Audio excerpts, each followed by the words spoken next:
You were telling me, okay, so you were telling me about you're into nutrition and everything. Mm-hmm. So I was looking over here. So you guys, you said raw foods. Is that kind of what this place specializes in, Sacred Earth? The raw food? Not exactly. Okay. So we did meet over raw food, James and I. So I actually had a raw food, vegan sort of cafe juice bar in Lafayette, Louisiana. Really? Okay. It was called Tribe Collective back in the day. And I feel like I've heard of Tribe Collective. I really did. I don't. How long ago did you have it? we transitioned 2 to 3 years ago. Okay. So, but my business partner at the time, she went and kept the vegan bakery side. Okay. And did some grab and go and stuff and just sort of minimized the process. And then I went off with the juice. So Yeah. I kept the juice company. And so it was a good experience. But so anyway, James, my husband, he came into my store to sell me these raw food, that's awesome, vegan superfood bars. And that's how you guys met? And that's how we met, Oh. which was crazy because I didn't know. And the only raw food I'd ever had in my whole life was my raw food because nobody in South deep fried Louisiana is making raw food. So that was kind of my only start with it. And then all of a sudden this like really handsome guy comes in and he's like, got raw food superfood bars in Louisiana. I'm like, no. I'm all sweaty. I'm just selling my raw food. Sorry, I just had to walk into this store. It's a setup for a great. It sounds like I'm already feeling it right now. I'm like, wow, that's like beautiful. That's awesome. So he was into the same stuff you were into, and then you guys took it from there. So then, so we started visiting and stuff. Awesome. And I was living in Lafayette. He's living here in Mandeville, Louisiana. Yeah. And so we go back and forth, and we'd visit, and then finally, I guess 6-7 months later, we decided to start a relationship. Yeah. Eventually, we had a baby, and we got married, and all that stuff. And then, being here, and my company's in Lafayette, I'm like, man, we don't have anything here to like, so, no offense against GNC, but like, I need my real supplements, Yeah. And Lafayette has several places. Yeah, and no, GNC is all corporate proprietary stuff, Mm-hmm. and to your it's like you guys have stuff that could potentially work better too. Yeah. I mean that's the truth about it is Yeah. and I worked at GNC for a while. Oh wow. And you get a vibe for the products and everything and all that same stuff, Mm-hmm. but coming to places like here, first of all, it tastes way better than anything you get at GNC. But yeah, I'm sure it works better too. Well, yeah. I think that's part of the purity, and I'm sure James, when you guys talk, you'll be able to kind of ask him more about that because he's really, so his background, the reason he came into the store is because not only was he making raw superfood bars, he also has like 10 years of experience in the industry of just working with different companies. And so the last few years he was repping different companies, superfood or supplement companies.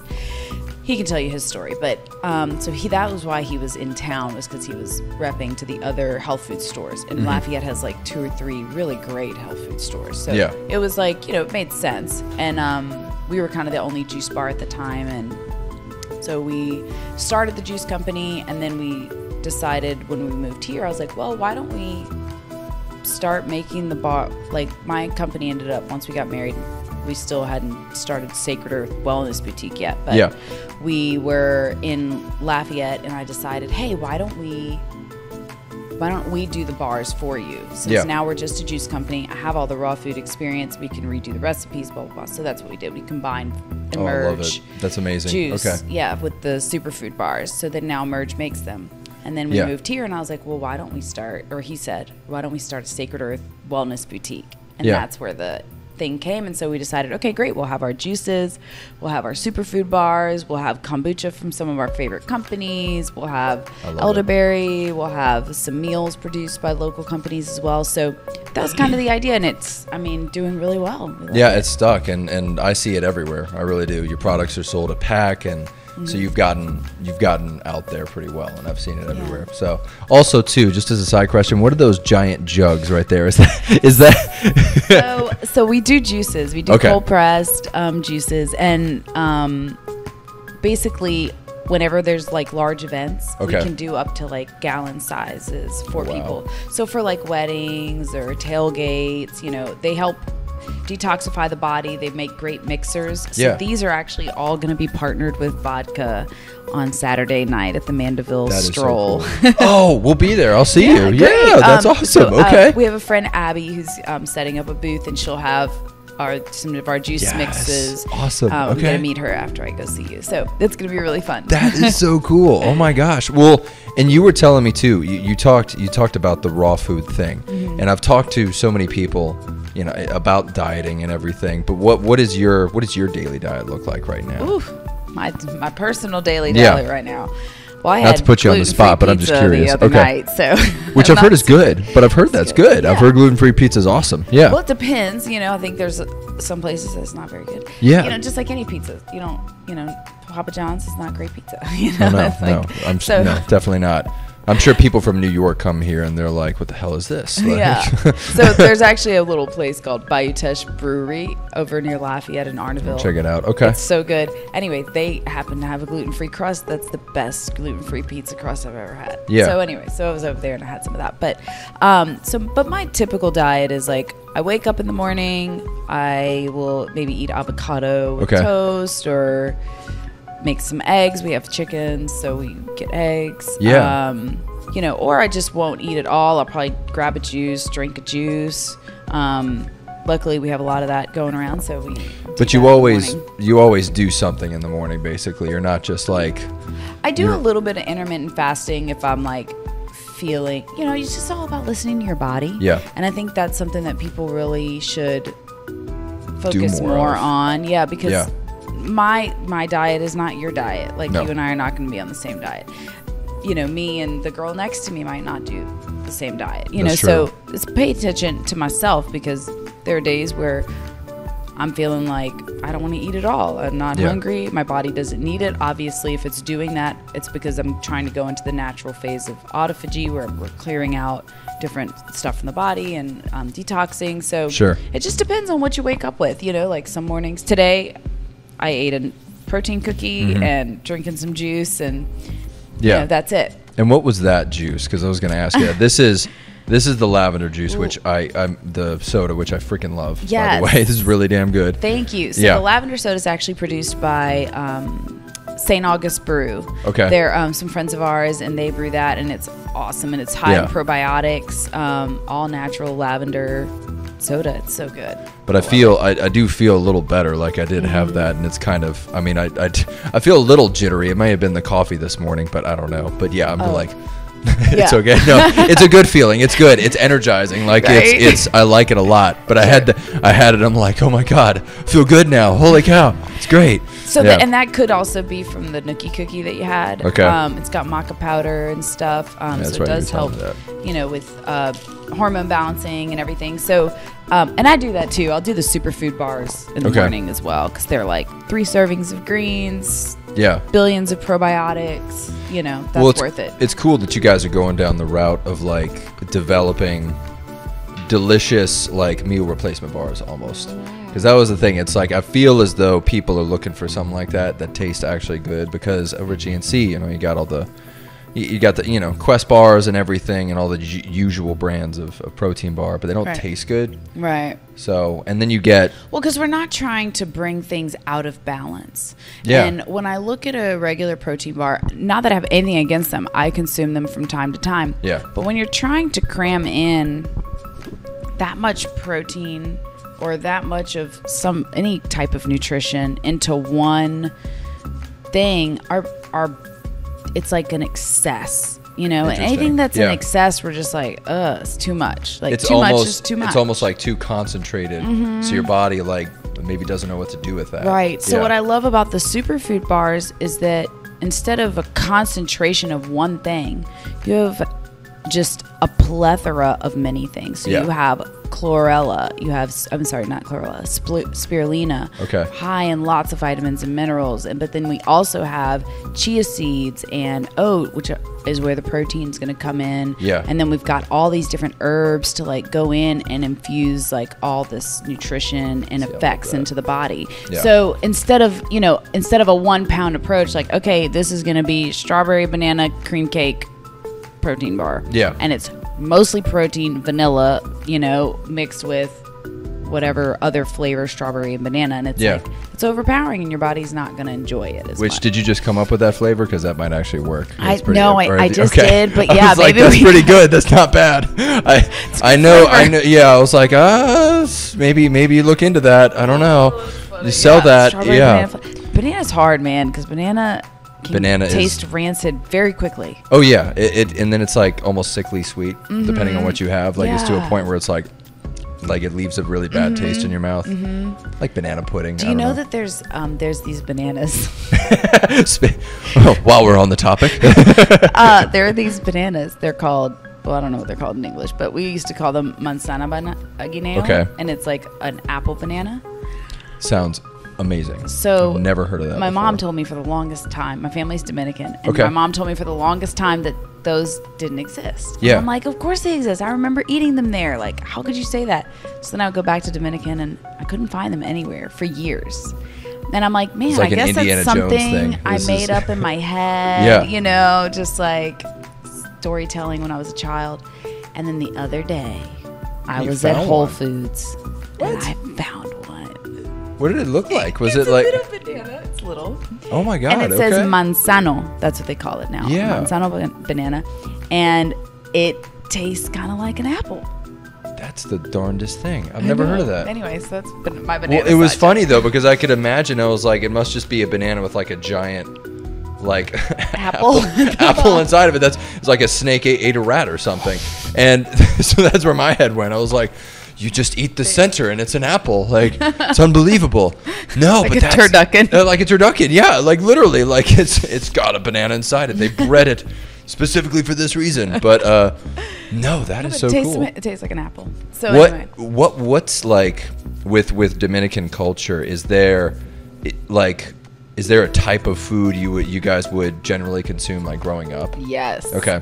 It's called la bandera. Okay. And it's rice with red beans and stewed chicken. Well, yeah, that sounds plantains. amazing. And that would be like 90% of our meals. That's what I grew up on. But that's really healthy too. That's straight up healthy. It's healthy. I think in certain senses, like back in the day when I used to go to my grandmother's house and she used to have the chickens in the backyard.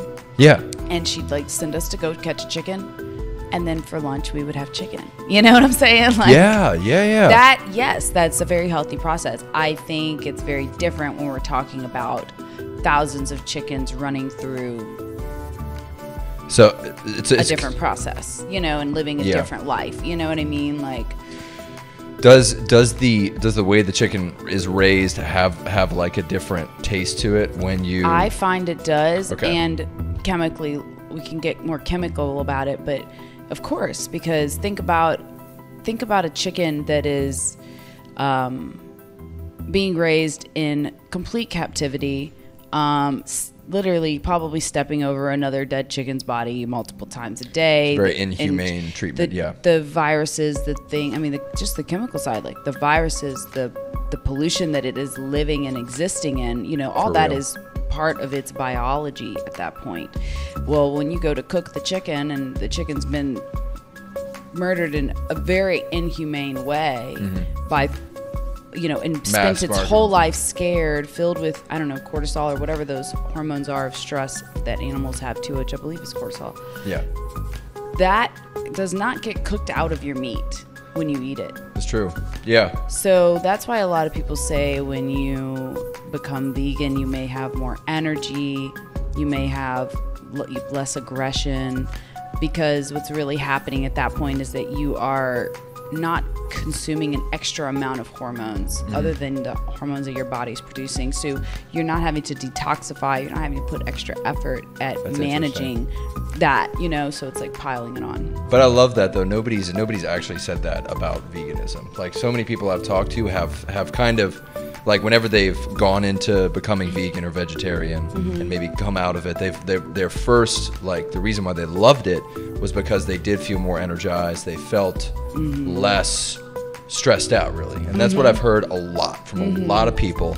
But it makes sense to me that if you're not like, if you're keeping focused on just dealing with your own hormones, that makes sense to me logically. That kind of works. And then somebody was telling me about the difference between like regular beef and grass-fed beef. Oh yeah, so, absolutely. And then that makes sense according to chickens. Like same damn thing applies. It's like meat is meat, right? Meat is meat, but precisely. They were talking about just the benefits that come with grass-fed beef, and it tastes better. And there's just some very real differences. And I was like, I've heard of that.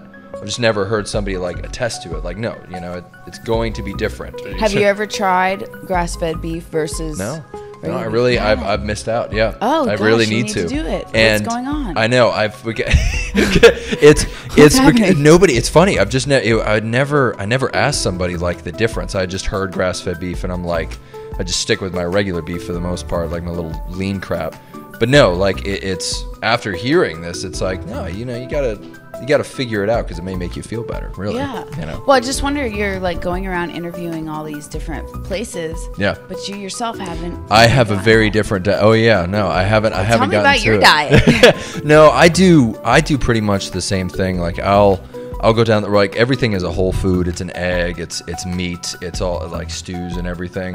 My family adores meat. They're just big meat people. So my dad will buy tomahawk steaks and big cuts of meat and everything. Oh wow. So I grew up eating like just heavy freaking meals. Yeah. So big steaks, pot roast, and like heavy stuff. Wow. And naturally, I mean, you get that whole Louisiana culture, so the gumbos and the deep fried and everything. Right. Not much deep fried, but like a lot of just stews and souffles and that kind of thing. But coming into this life, where we're talking to people like you, it's like there's probably way more to do with how the things are like brought up and what they're feeding them, and it can translate into a better, healthy relationship with food, I'm sure. Yeah. Well, I mean, think about this, like everything that you've ever eaten becomes a part of your biology. Yeah. So everything that we consume becomes a part of who we are. You are what you eat, like, but literally. And for and everybody everybody is it truly believes that, I think. But yeah, it's funny because maybe if the shift was toward that of like doing that kind of stuff and eating more like less processed stuff, it might make you feel better. Because I have seen, like, I've tried eggs that are raised differently, like cage-free eggs or whatever, and they actually, I don't know if this is just the egg. Yellow. They're brighter yellow. Oh yeah. Yes, the color. Yeah. It's like they're almost. Ours are like oranges. Sometimes. Yes, that's what it is. They were orange. They were like a vibrant orange, and I'm like, okay, obviously this is different.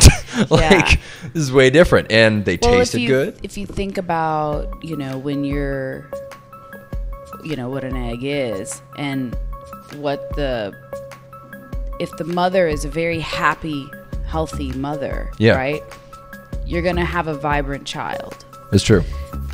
Well, if your chicken is a happy, healthy chicken, the egg is going to have the same characteristics. It's going to have the same characteristics, and it's going to be more vibrant. It's going to be, if it's being fed the right foods, then that promotes towards happy chickens. If you're just feeding your chicken corn, I don't know how happy your chicken is, like it also likes variety. It's a bigger egg too. I don't know. I felt like when I cracked it, I was like, there's more shit in here. Yeah, exactly. Some eggs, when you boil them, they have like a little spot of like empty.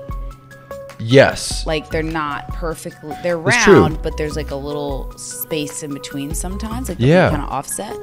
So I mean, it's true. Sometimes they're like a little more empty. So that's just, and like we had the hurricanes. So something I noticed now that we have chickens, something I noticed is that we have the hurricanes that came through, and the chickens were not happy. And I mean, we didn't have eggs for weeks. Really? Yeah. Because it was that time that it was so much for them to go through. And I mean, we protected them as best we could. We have, we have a little house for them. We made sure they had food the whole time. Yeah. Fresh water, all that. James even stayed behind for the actual hurricane. But that's hard though, because we were here, and that hurricane was honestly pretty rough. Yeah, that was not a not a good one. So So it took a second for our chickens to like get the nerves out from that experience. So like, can you only imagine if chickens are just being raised from start to finish in a high stress situation, like how much can their body actually give to a full nutritious productive egg? That's true. Yeah. Well, that's interesting. Yeah, and that's cool though, because now it's like it makes me want to like go out and eat only that. Really. Good. Cool. That's what it should do. That was your goal all along. Living with integrity.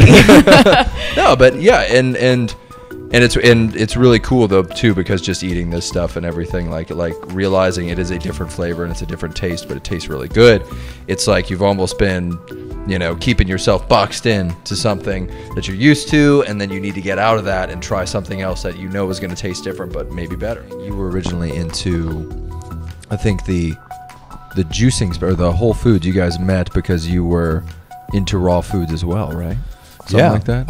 I was, me and I guess at the time my manager, just her and I were producing the Sacred Earth bars. Okay. And we were getting them, distributing them out, looking for retailers. Yeah. And then, that's how I stumbled across her as a retailer. Yeah, well, that's awesome. Yeah. What do you think? The cool thing about this place too, it definitely, nothing exists beyond like Sacred Earth in this area, right?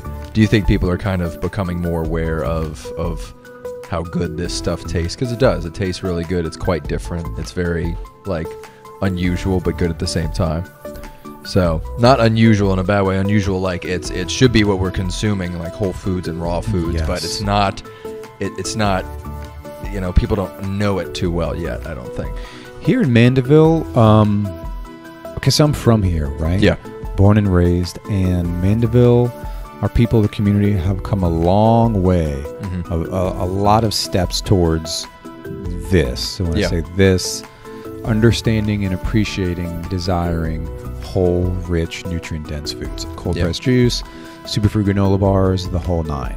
Yeah. And that trend, too, is a reflection of a larger trend that's happening nationally and internationally. In fact, if you look at the numbers and statistics of the growth of the health food industry and other similar industries, it's all just going up. It's huge. Yeah. It's humongous, and you're not the first person to tell me that.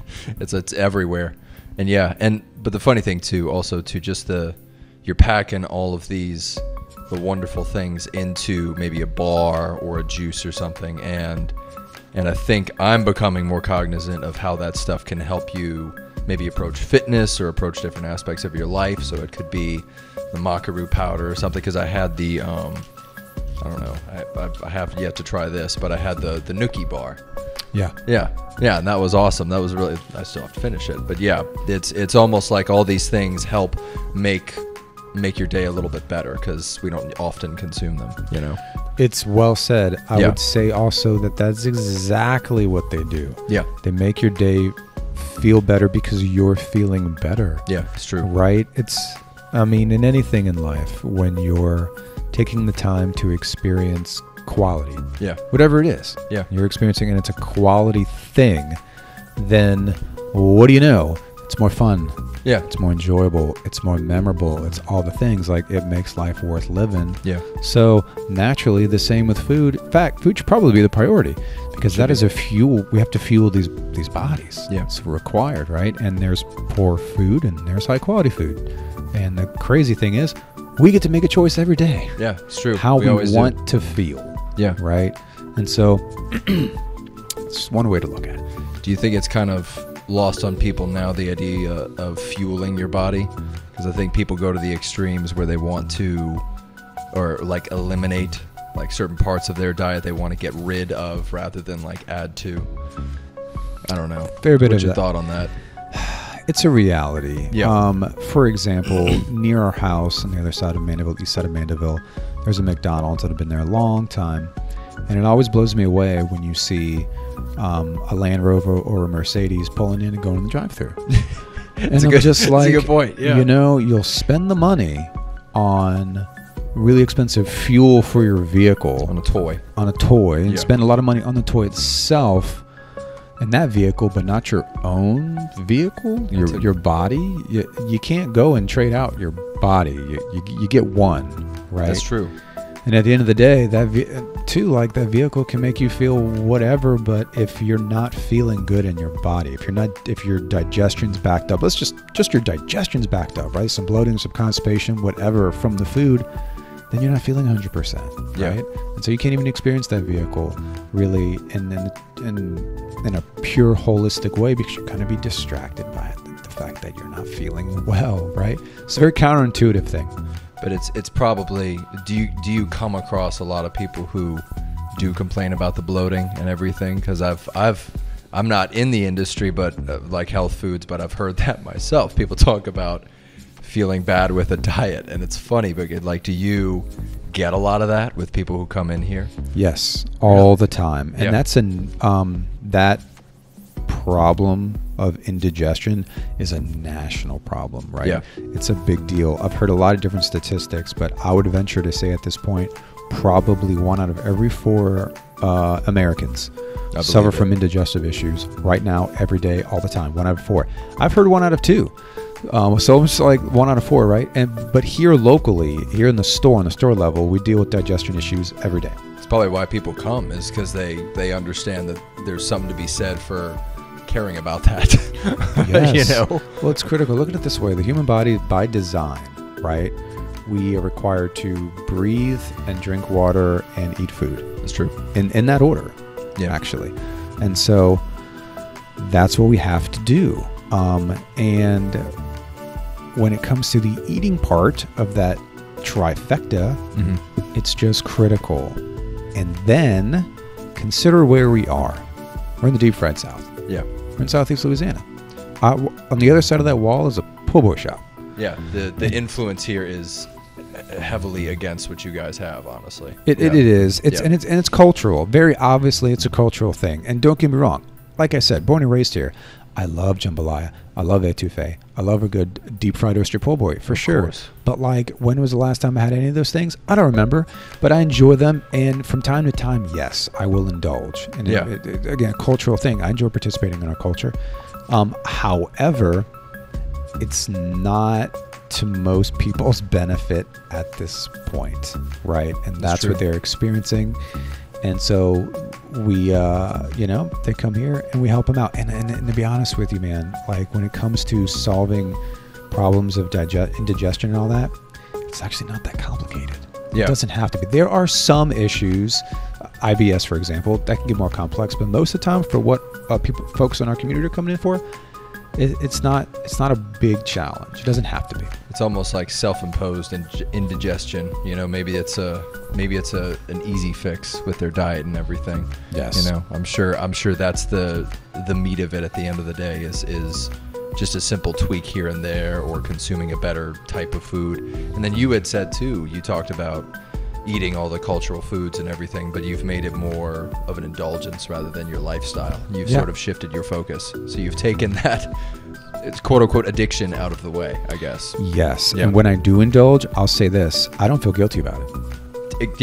I enjoy it thoroughly. I understand I'm taking enzymes. Yeah. I recognize that later that day or the following day, I'm going to hit it hard when it comes to greens and perhaps smoothies, right? And you make up for it. You're bringing balance back to it, right? One other thing I'd like to add in is one other issue when it comes to indigestion that is extremely common is eating too fast. We as Americans, in a big way, and myself, I'm very guilty of this, we eat too fast. Where does digestion begin? In the mouth with our saliva. That's the beginning of the digestive process. So if we're not eating our foods, if we're not taking our time, then not the right amount of enzymes can start doing their job the way they need to. Again, by design, right? It's true. And so it's one issue I just like to bring up and see, if everyone can just slow down like they're eating, that would help with the indigestive issues actually quite a bit. Yeah. And then also too, they wouldn't feel as hungry throughout the day. I've heard that as well. Just like developing a mindfulness connection to your food as you eat it is beneficial for so many reasons. But I've oftentimes from coaches and everything, that's what they've told me is eat your food slowly. Wise. So to your point, it's that these simple things that kind of lend themselves to maybe success in the long run. I would say always simplicity is the key in these things, and it doesn't have to be complicated. Yeah. That's important as well. In fact, there's a pretty big misconception that living a healthy life, like let's say living the lives that we're attempting to live every day, can be an expensive, complex endeavor. That's bullshit. Yeah. It does not have to be that way at all. It takes some practice, sure, but once you really dive in, you can figure out quickly that can be very simple. That's the point. Yeah, no, it's very true, and it's also cheaper. I don't think buying whole foods or healthy foods is considerably more expensive, because people have believed it is, but I don't know. I save money, so. I mean, when you consider most people who enjoy the standard American diet and how often they eat out and how much money they're spending on eating out, in my mind, no, you would actually save quite a bit of money eating a more whole food type diet. Yeah, and it's weird. It's weird because I know that it saves me money, but a lot of people don't believe that, because I've gotten a lot of people saying it costs them a lot of money. I was like, well, I don't know what you're buying, but like it shouldn't, it lasts a lot longer. So yeah, it's way better.